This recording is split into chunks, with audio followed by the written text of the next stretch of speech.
Bianca is with us in New Mexico. Hey, Bianca, how are you? Good. How are you? Better than I deserve. What's up? So my husband and I were in the middle of baby step number 2. We just finished paying off $13,000 to our active debt, and now we're looking at $20,000 in collections. Okay. My question is, how do I go about this? Do I list it smallest to largest? What do I need to tackle first? It's a What do I little do? bit. It's a little bit complicated, but I think let me walk you through what I suggest you do, and let's see if we can get there together. Okay. So you don't have any active debt at all. You're not paying No. payments on any of these collections. No. Good. All right. And how old are the collections? The oldest is about 9 years. And the youngest? It's taxes, so it's current. It's probably, I don't know, about a year. Taxes like IRS? Yeah. Well, it's not the IRS, it's the state tax. And how much is it?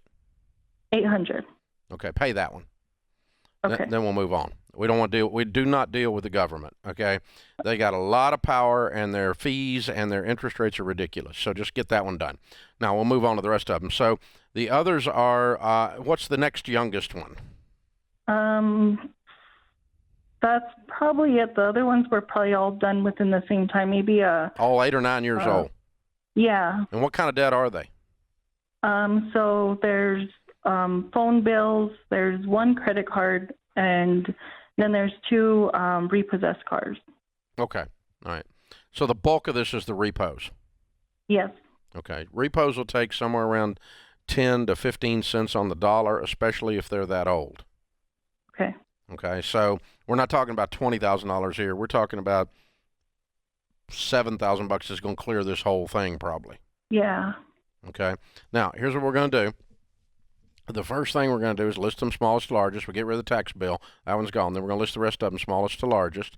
And you're going to have the money in the account saved up to pay what you think the balance was back when, okay? Okay. All right. And so let's use an example. Let's just pull that credit card. What's the credit card one? The credit card is $664. $664. Yeah. And what's your household income? So last year we brought in $80,000. However, my husband does pay $800 a month in child support. Okay. I would go to that credit card and say, the last information I have is I owed you $664. If you will accept $664, I will send you a check today if you will give it to me in writing that is the confirmed balance. I wouldn't negotiate with one that small. Okay. Okay.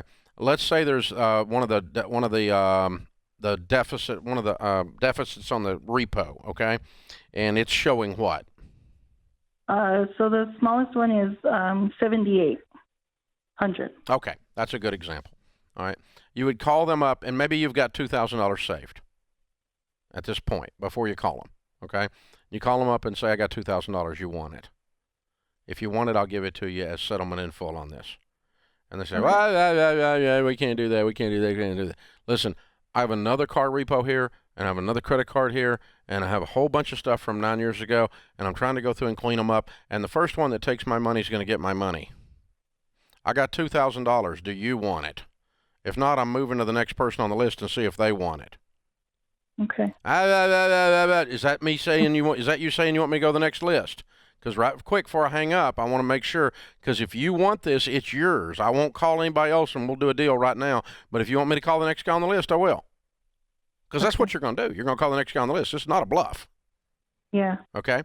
And eventually, you'll have to beat around and go around the barn and and all the garbage they go through, because you're not dealing with intelligent life usually when you're talking to these people. And so you finally get it nailed down. Whatever the amount is that you settle on that they're going to accept, and then you have that much money. Don't make them a promise if you don't have the money, okay? Yeah. But you're going to settle on that amount, and let's say it's $2,200. Okay, send that to me in writing, and I will respond to you as soon as I get it in writing, instantaneously with payment. So 2 rules. You do not have a deal if it's not in writing. You can tell the people in this industry are lying if their mouth is moving. You do not have a deal if it's not in writing. That's rule number 1. Got it? Got it. You got to, even if it's a paying off the balance you're showing in front of you on a 9-year-old one, you got to verify they'll accept that amount as the payment for that debt. That 664 or whatever, you got to get it in writing. It didn't happen if it's not in writing. You pay them $664, they're going to send you a bill for $6,000 in back payments and interest. Okay. And you're going to have to start over again with them.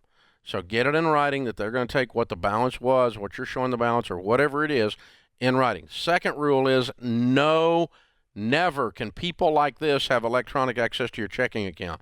It's okay to have your electric bill or something like that come out of your checking account. Do not let these people have your checking account. They will lie and they will clean you out. It happens all the time to people we're coaching. It happens quite often, disturbingly often. So how do we pay them then? Well, you can pay them with a prepaid debit card that just has the exact amount on it that you owe them in that one account. Then you cut that one up, throw it away, and get another one, and do one for each one of these. There's not that many of them. You can have a separate checking account that you do allow them to have access in, but any amount of money that is in that account is in danger. Okay. So don't put more in there than you've agreed to, because they'll take it. And then what are you going to do? Because you owed them more than you settled for, even though you got the settlement in writing. You'll go before the judge and go, they promised to settle. You end up spending $10,000 trying to chase two. So now get it in writing and no electronic access to your checking account under any circumstances. And that'll do it for you.